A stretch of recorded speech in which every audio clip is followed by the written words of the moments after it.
welcome to the Talk Right Show. I'm your host, Wayne Stennett, and tonight we're going to be unpacking some information for wide authors or authors who are thinking about going wide. But if you're a reader and you're just hanging out watching the show, you're welcome to hang out with us and feel free to ask any questions. With us tonight is Randall Wood. He is the CEO of Scribe Count. It's a reporting app that draws data from Amazon, Barnes & Noble, Apple, Google, Overdrive, libraries, pulls it all together so you can see it all in one place. So before we unpack that, Nick, how you doing? I haven't seen you in about a month. I'm doing good. I've had my head down and been working on the Boone prequel to the Deep series, and that went off to my editor, who happens to be your editor. So she's got that in her possession yesterday, so she'll be jumping right on yours. Yeah, she's like, "Where is it?" I'm like, "I thought I had another week. Okay, I'll get it to you." She's like a dynamo. She just doesn't stop. She goes from one project right into the next one. So anyway, Nick, why don't you? Well, no, I was going to do that anyway. Welcome our guest, Randall Wood. Randall and I. Let's see, we've known each other since. What, Nick, 2019, 2018? Oh, yeah, probably before that. A few chat rooms, I'm sure. Yeah, I remember when your first book came out. I remember talking to you about that, yeah. Going way back to the, what was that website that K-Boards. Yeah, K-Boards. K-Boards. Yeah. That's how we're dating ourselves here. We are K-Board veterans. I still use it sometimes. Do you? I still take a look in there once in a while. Well, for those watching, I'll throw in a little thing here. One of the great things about Scribe Count,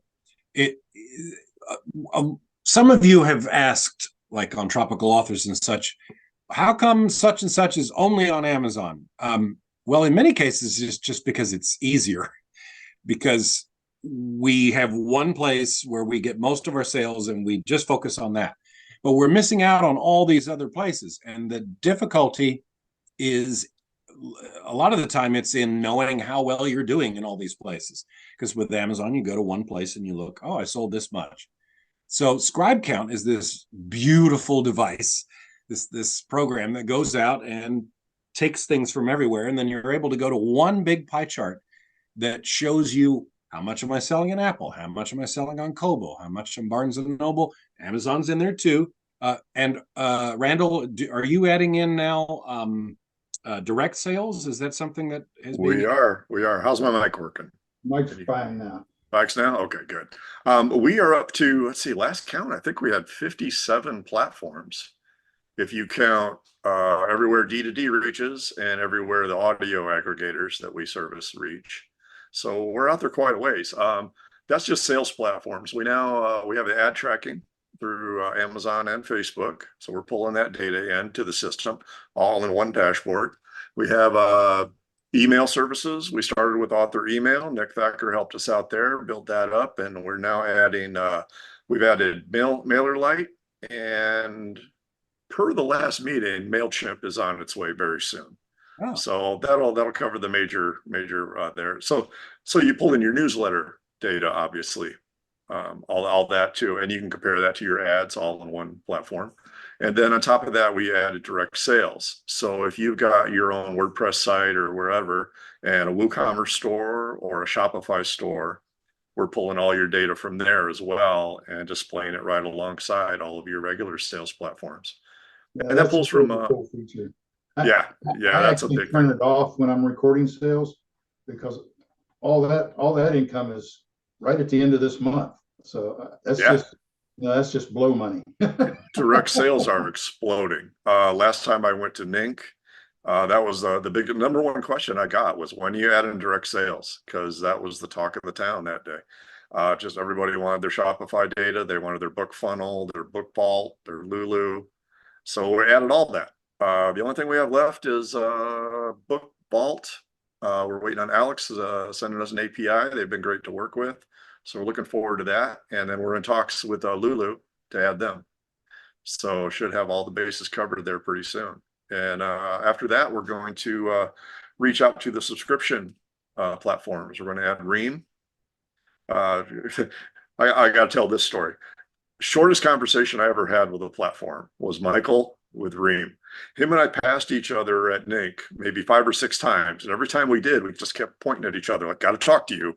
Got to talk to you. And he was like, yeah, yeah, yeah. And then I think we broke for lunch, and him and I ended up next to each other for like the walk to the the food. And I said, Mike, I don't know if you know who I am. I'm Randall. I'm from Scribe Count. And he says, Randall, the answer is yes. I said, okay, cool. So he knew all about me. I know all about him. And we just, the hard part is carving out time to get our nerds together and get that API done. But looking forward to adding Reem. That's probably our #1 request now, is to get Reem added to the system. So hopefully sometime after this big extension update that we're doing now, maybe right around June, I'm hoping we can start working on Reem. But I got to reach out to Michael and see what kind of time his guys have to work with us. So looking forward to that. But that really rounds out all the income streams that indie authors have. Other than adding the smaller platforms, the more hard to reach ones, we're still going to do that, of course. It's just going to take some time. And Out of curiosity, add another platform for those really high upper level authors for speaking engagements. Speaking engagement.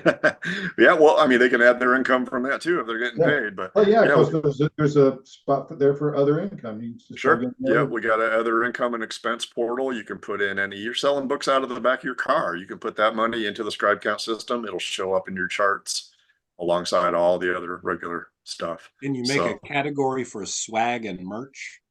We do, actually. All my swag shows up on Scribe Count. Yeah, we're adding. Well, if you have a Shopify store or a WooCommerce store, usually you're going through Printful or print something. Yeah, so we're working on Printify. Printify. That's it. We pull in that data, but right now it's all lumped together. So we're working on a way to split that up. Most authors just go in and split it up on their own, but we like to automate things here. We save you guys time and money. So we're going to look for a way to split that out. So you can see a category, you'll see store, and then you'll have merch, books, all sorted by format, everything. And as long as the data's there, we'll break it down more. So, cool. But the thing we're really looking forward to is the analytics now, because we've got all that data that I just mentioned. And if I can combine that with your ads that you're running, we're adding an ad flagging feature to the schedulers. So let's say Wayne's got a BookBub feature deal on April 2nd. He can enter that into his scheduler and push a button, and it'll pop up on his charts as a vertical line. And if he hovers over that line, it'll say BookBub feature deal for Fallen Out. And then he's just got another button to push to run whatever analytic he wants. And for the analytics, for those who haven't touched those yet, we've only had them out for about a month and a half now. But you can run automated analytic reports. You don't have to do all the spreadsheet, pivot table, number crunching formula anymore. We got a hold of a guru in the business who really knows her stuff, Deanna Hart. And she walked me through, and my nerds, of how to do this and automate it. So now you can go to your Scribe Count analytics page, and all you have to choose is, let me make sure I get this right. You can do it by books, by series, or by ad. You just pick a date range, the platform you want to see, or all of them, and the format. And then it's just push a button, and it automatically creates this analytics report. And it tells you what your sell-through is, what your return on investment is, what your your ROI on that last ad you wrote, whatever you want to see. So can you do an A/B comparison? That is a chat that I've heard from a lot is, I think Facebook ads are doing better than AMS now. And I'm like, well, I'd like to know if that's true, but I don't know. Right. Yeah, we do have a compare charts feature. So if you make one analytic report, you'll be able to save it and then make another analytic report and then put them up and see them side by side or superimposed over each other. So you'll actually see the curve and the increase rate over whatever time you want. So It's a really big time saver. This is something I've been looking forward to since we started this thing. Was someday if we get all this data, man, we can start analyzing it automated. I don't have to do. I am not an Excel guy. I do not like spreadsheets. I love So spreadsheets. do I will you? never give Some up my people. spreadsheets. Yeah, I mean, there's people out there that say, Randall, where's the spreadsheet? And that's why we include it on every page. But I just am not a pivot table kind of guy. I want to just punch a few buttons and get what I want. I want it automated because I want to get in. I want to get the answer that I need to make that advertising decision, and I want to get back out. And that's kind of the end goal of what that analytics feature is. And later on, we'll be expanding it. Of course, you'll be able to really drill down into right now we just have platform. You can see how your ad performed on Amazon. But if you want to see how your ad performed on Amazon in Germany, we can't really do that yet. That takes a little more crunch in, a little more code. But as soon as we figure out how to do it, we'll be adding that too. Oh, That'd be really cool. Do you have BookBub ad info? We don't yet. That's I think second or third on the ad list. Amazon, Facebook. I can't remember what was third now, but I want to say it was an audio chirp. That's also BookBub. Yeah. So maybe I'd have to check my list, but BookBub is up there at the top, and we'll be reaching out to them pretty soon. Like we got to get this extension update done first, and then I can start bugging the guys about adding more stuff. So yeah, over on YouTube, Bill Black, my treasure hunting buddy down in Florida, he straightened me out on my microphone. I had the wrong microphone on, so now my voice sounds a little better. Yeah, I can hear you. And Don Rich was asking, do you report Ingram Spark? I seem to remember that it does. We do. Yep. Yeah. We report Ingram. We don't report Lightning Source. Now, if you've been in the business as long as I have, 2009, you might have a Lightning Source account. We had that on the list, and then I noticed that list keeps getting smaller and smaller and smaller. There's not as many Lightning Source accounts out there as there used to be. So I don't know if we're going to add that or not. But we do have Ingram Spark, and we handle all their data. I want to reach out to them and try to get those reports more often. They're only quarterly right now, and it would be really nice if everybody went to a monthly. Yeah. Yeah. The arrears are a major headache for us. Every company has different arrears. I just wish everybody would go monthly like the rest of the world, but they don't. So it makes it a little more hard. We got to tweak formulas and adjust things. So well, Don also asks what the subscription price is. I knew that was going to be subscription price hasn't changed. If you're making less than $1,000 a month, it's only $9.99. If you're making over $1,000 a month, it jumps up to $19.99. And if you opt in for the yearly, it's $185, which I believe works out to about $16 a month. So we've managed to keep the price, affordable for everyone. That's the main thing I wanted to do. And right now, that's enough for us to cover our server cost, which explode every time we add another platform. But so far, we're keeping up with everything. So that's right in line with other services like Book Report, which only does Amazon. Yeah, they're Amazon only, and what the same price, I believe, $9.99 or $19.99. I ditched that pretty quickly when I saw what you guys had. Like, yeah, we have a few more features than they do. Report? Yeah, I use Book Report for quite a number of years, but the whole reason I started Scribe Count was I got tired of waiting for them to add more platforms. And I mean, even if you're in KU, you're still probably selling print wide because there's nothing stopping you. You should be. So, and audio is huge now. If you're in KU, there's nothing stopping you from selling audio on all the other platforms. But I still can't see that on Book Report. So yeah, I just got tired of waiting, and I said I'm going to find somebody, and that's what I did. Reached out through my network, found a guy who was willing to work on a startup who knew his stuff, and we launched. I think it was a year and a half, 2 years after we wrote our first line of code. So, and it's just been growing ever since. So it's almost to what I envisioned, but of course, new things keep happening and new stuff gets added all the time. So That's the thing about technology. It's not just growing, it's growing exponentially. you And bet. You bet. and now with AI, I mean, it's going to grow even faster. Yep. That's a bad word around here, by the way. For certain things, yes. Yeah, I look at it as more of a tool than anything else. We don't have any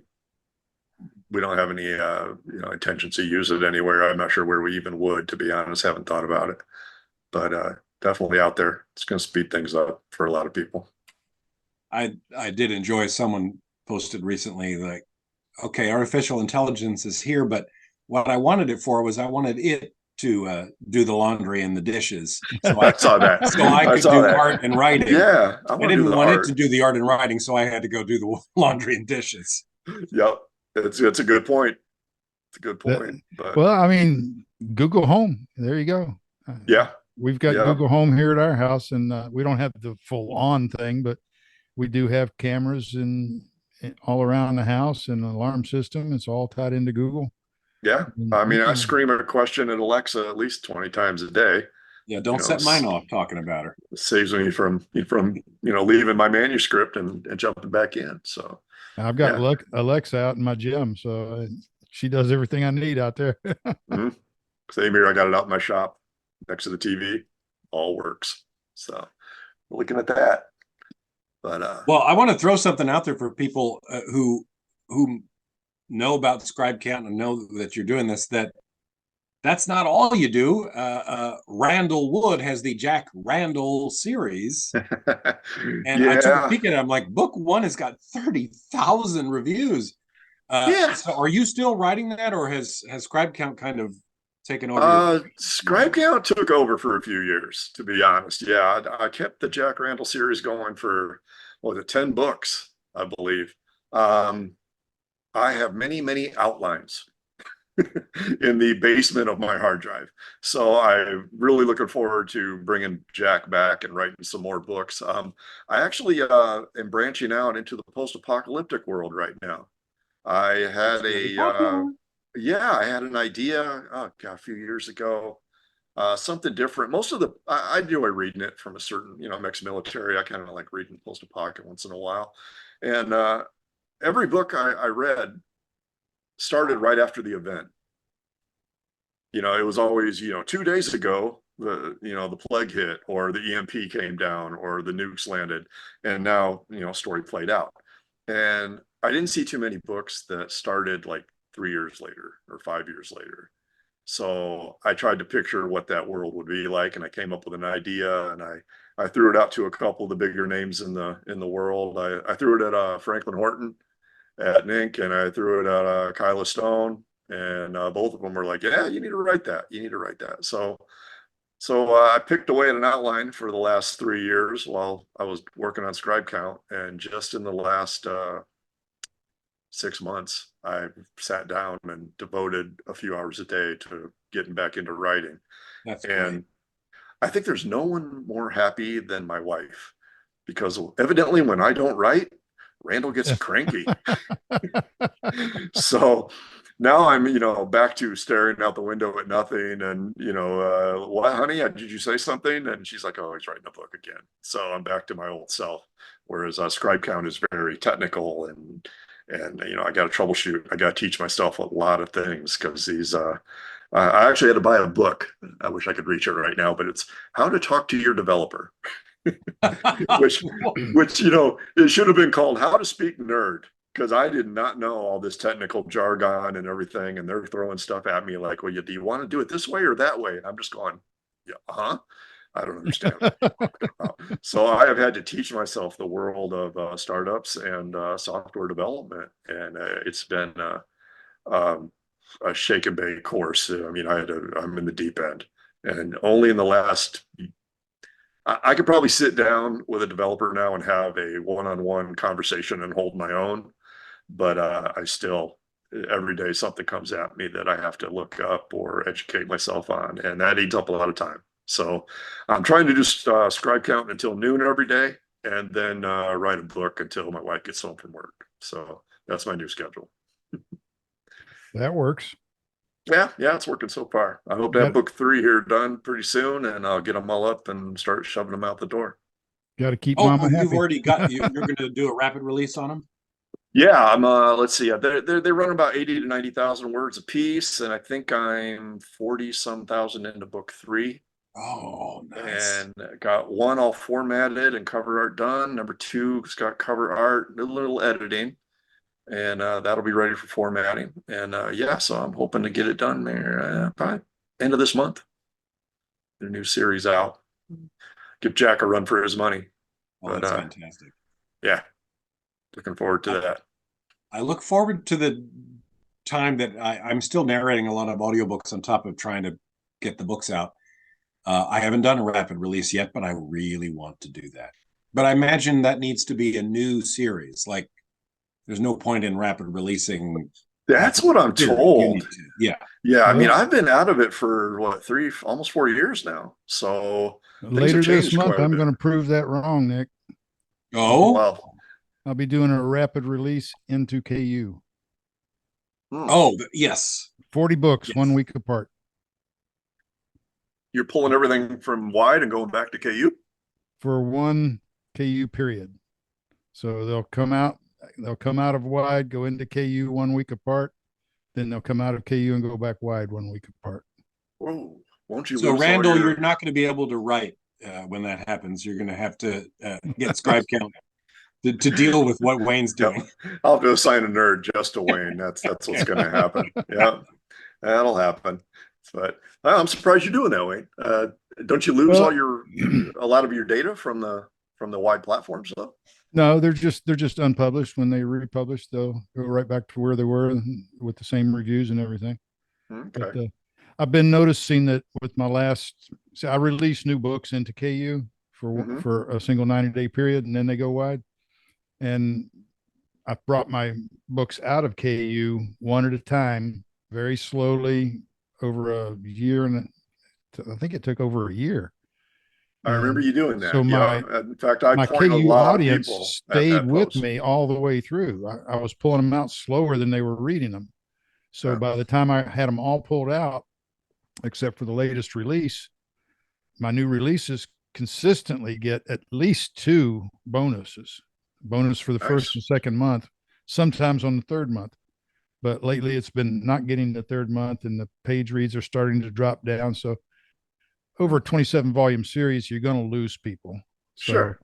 By doing this, by jumping back into KU and then back out again, I'll pull in a whole bunch new readers from KU, and more for the visibility than the income. Okay. It's not an income producer, I don't think. Well, I'm doing roughly the same thing with my post-apoc. Everybody tells me those readers are KU readers. So I plan to follow your lead there and drop them into KU for at least 3, maybe 6 months before I pull them and go wide with them. Okay, but the series I'm writing. Don has asked a great question. Don Rich is one of our tropical authors, and I know this is just going to floor him, but he asks, how long does it take Scribe Count to set up on his computer? Well, if you'd asked me that 2 years ago, Don, I would have said about 10, 15 minutes. But since we've added so many features over the last couple of years, if you're going to use all those, it depends on how much data you have to pull. If you have a library like Wayne's, it's going to take over a half hour for us to pull all of your data, maybe even more. Because like I said, the platforms have these safety features, and they don't let us pull giant chunks of information. They feed it to you. You know, I tell them I want this pizza, and they say, okay, you can have it a slice at a time, and it's going to take a day. It all depends. If you're using all the platforms, it can take half hour to an hour to load all that data. If you're just Amazon only, I could probably have you up and running in 15, 20 minutes. Now, if you add your email platform, that's more time. If you add your direct sales, that's more download time. But the good thing is, if you sign up and you just get that process started and then leave it running, it'll just keep loading and loading and loading until it's done. That's exactly what I do. Loaded, yeah, once it's all loaded, there's no reason to turn it off, really. It's very safe. you have complete control over at any time. And from that point forward, we update it every half hour. So all the software does after it's loaded all your back data is look for new data. So every half hour, it just scans again to see if there's anything new. And if there is, it grabs it and loads it into your dashboard. Yeah, that's one of the So, biggest complaints that people have had when I tell them about Scribe Count is, well, then I have to sign into Amazon, sign into Barnes and Noble, sign into Apple, Google, draft edition. Yeah, you do initially, but if you just leave it running in the background, you don't have to do that. But except one, Apple. You got to sign into Apple every 6 hours.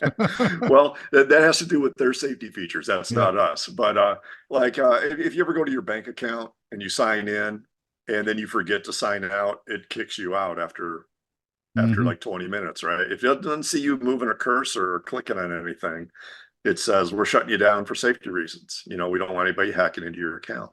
Well, all these platforms have very similar safety features. They just have different timers. So we might log into Amazon and that link will stay good for 5, 6, 7 days. And then all of a sudden it'll disconnect you. And to reconnect it, all you got to do is hit that sync button on your settings page and it'll reconnect. And it'll pick up right where it left off. And it'll load everything that it missed when it logged out, when Amazon logged you out. Now, some of the companies have very, very short fuses, and Apple being the prime example. Apple will kick you out just about every day.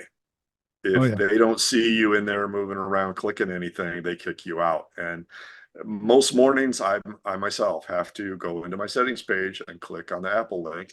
It links up in a matter of a minute or two, and then starts loading the data that it lost overnight when it logged me out. So it's a minor inconvenience, but it's a safety measure and it's a good one. We actually applaud it. This is not something, even if I got an API from Apple, I might be tempted to say, hey, can you extend that 2-day timer to maybe a week? But I would never, ever ask them to get rid of it, even if we had an API that was rock solid and we were a very trusted source. It's just a very good safety mechanism that keeps all of us I mean, safe. the amount of time you go down, you got 6, I think I have 7 platforms. Click the sign in button. It automatically signs me in because it knows who I am. Click the next one. It automatically signs me in all the way through. Takes 2, maybe 3 minutes. Yeah. Max. That's what I do. I go in and I click anything that disconnected overnight, and then I go, look at other stuff while it's loading.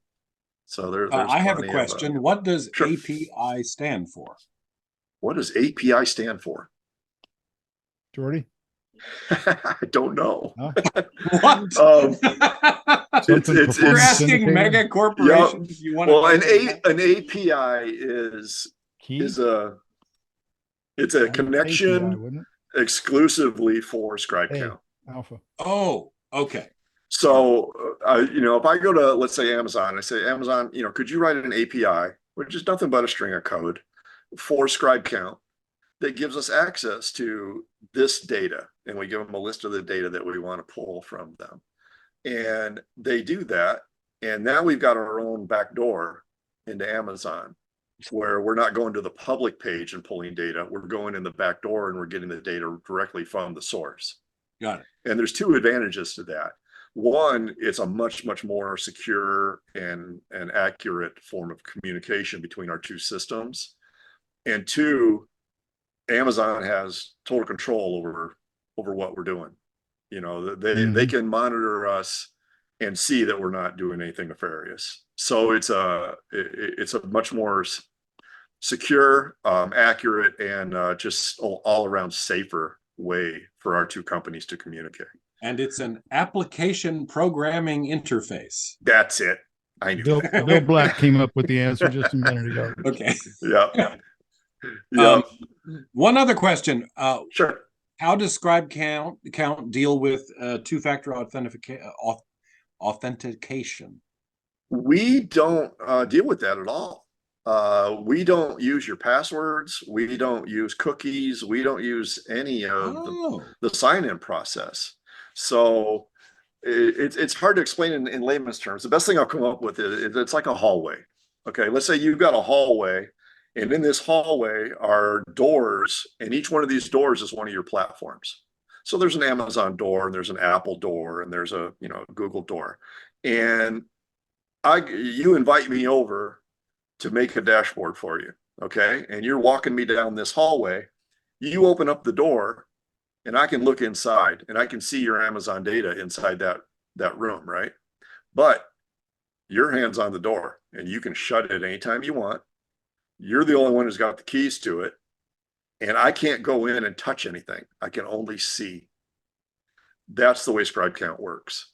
So if I had Scribe Count and I have my KDP Amazon account, but I also have the Nick Sullivan who has to log out and log in as Nick Sullivan, the guy who buys dog food, will that cut you off from your ability to see? No. Okay. As long as when you hit that login button on your settings page at Scribe Count, it takes you to your sign in for whatever platform that is. Okay. You complete the sign in process, and when you're done, our software sees, hey, the door's open. We can see data now. So it's just kind of, I took one of my nerds and I stationed him in front of that door that you just opened, and his job is to do nothing but report on what he sees inside that room. But you can come along anytime you want and shut that door. And he can't go in. He can't go in. Make any he can't changes. touch anything. We can't change anything. We don't see anything except your sales data. We don't see any banking information or anything like that. I can't go in and change your manuscript or anything. We don't have that kind of access. And if we did, Amazon would cut us off in a heartbeat. So yeah, not going to happen. And the other thing is, if you want my nerd to stop reporting or to forget everything that he saw, delete my data button that Wayne's used. It dumps everything from our system, and it makes like we never even knew you. So everything is just gone. It takes about 15 or 20 minutes for it all to load back up. Yep, again. Sign back up, or even longer if you've been at it for a long time. So it's really it's a three-person connection. It's between Scribe Count, your computer, and whatever platform. And any three of those people can sever that connection at any time. So very, very safe the way we set it up. Okay. Don's asking, does Scribe Count pull old data for old comparison? Data? Absolutely. Yeah. I've been publishing since 2009, and it pulls all my data going all the way back. Yeah, mine goes all the way back to, it shows 2013, but 2014 was so much more that 2013, you can move the cursor around, it won't show up anything. Drowns it out. I made $23 that year, and the next year I made over 20,000. So mine starts at my first book bub. It ramped up, and then it went plateaued for a long time, and then I got a book bub, and it spiked up. Yeah, I remember that day very well. 57,000 in one day. We're in overtime right now, but before we finish this up, what's coming in the future? What's coming? What's the next feature that's really going to be hot? I think the next thing, it all depends, because I have different teams working on different things, and whoever gets done with the next thing first, that's what's happening. I think MailChimp will probably be the next thing that you see go live. After that, probably royalty splits. We're working on a royalty split feature that'll be part of the bookshelf page. So if you've written a book with another author, you can go in there and it'll have settings where you can split up the income of that book. And for individual books? Individual books, series, box sets. The box sets things are hard because sometimes you got 13 people in one box set, and on multiple platforms and different prices, and that's going to be complicated. But yeah, this is going to be nice. It's going to be nice. Royalty split is something that would be we've wanted for a while. I have two co-authors, and I have to go in and look at each book's data from 7 different platforms, add all those together to figure out half of that goes to this person, go to these other books, and half of that goes to this person. That'd be a really cool feature. Now, how much time a week do you spend on that? That's once a month, probably half an hour. Okay. So it'll add up. I value my time at $250 an hour, so it costs me $125 to do it. And if you can do it in 10 seconds, boom, you just save me Yeah. 125 bucks. We'll be doing it for you. It'll be sitting there waiting for you. The other thing is ghostwriters. A lot of people have ghostwriters that they split income with. You'll be able to do that as well. So yeah, it'll be a good tool, Yeah. And what else we working on? What about that feature I was asking about? Which To one's be that? able to predict income. Predict income. We have to redo the payments page first. Amazon pays 2 months after. Yep. Apple pays 1 month after. Google pays 6 weeks after. Kobo pays 6 weeks after. Mhm. So it would be really cool if I could pull up how much am I going to get paid at the end of April. Yep. Well, I already know what Amazon's going to be because it's right 2 months ago. If you can picture it, what I'm going to do is I'm going to take that payments page and I'm going to split it into two. So you're going to have a side by side, and every month is going to have what I call a one sheet report. You know, you remember in the Army, we always made one sheeters. Remember, had to get it all on one page, or you were replaceable. But anyway, this will be half the page will be money you earned in January, and the other half will be money that you got paid in January. So instead of lumping it together and trying to figure it out, you'll be able to just pick which report you want to see, and it'll give you that one. Oh, Uh-oh. Somebody froze. If you can still Randall, hear you us, froze Randall, up. you froze. One pager. Well, and the same, he's back. it'll take data. You froze up there for a second. All right. Can you hear me now? Yeah. Yeah, it says my connection's unstable. Should be. I'm back now. It says. You hear me? Yeah. Yes. No? You hear me now? We're Okay. at 7:09. Do you have any more questions there, Wayne? Let's see. There's been a whole lot of chit chat. We got a lot of people watching. I don't mind going over. I got time. Let's see. Don Rich says. I'm going to go turn on my oven, and I'll be right back. Okay. Don Rich is asking, what's Clavio? Clavio is a unique animal. We've been looking into it. It's both an email service, Wayne, and it's kind of an analysis tool. I don't know the words to describe it, but it is unique. We are looking at it. I'm not sure exactly how we would implement it. It's one of those things that it's going to be a challenge because it's just unique. I really can't compare it to anything else out there. We need to build up the email platforms themselves first. That's why we're adding your MailChimp, your Constant Contact, the bigger ones. And then once we have the majors, I'll call them, covered, then we'll look at adding Clavio. And I know Clavio is important to a lot of people that are selling direct, especially through Shopify. Morgana Best is a huge fan of Clavio. So were a lot of people I met at NINC. And I really want to add it. I just don't know how yet. So everybody give me a little time to figure it out. And once I get on the same page and I convince the nerds that we can do it, we'll do it. But that's going to be a while. That leads right into the last question. Don's asking if you're going to be at NINC. I already know the answer. Are you going to be presenting at NINC? Probably. Yeah, I live right down the street practically. I'm in Sarasota, so I just, it's nothing but an hour drive for me. So yeah, I'll definitely be at NINC. It's right in my backyard, and probably be presenting. And there's a lot to cover though, and you only get an hour, so I'll see what I can do. But NINC's a long way away. We got a lot to cover, a lot to do before. Not as long as you think. It's getting closer. Yeah, September's coming up quick, but registration's just about. Oh, by the way, Jordan, registration open for assistance today, so we got to get you registered. Yeah, I gotta do that too.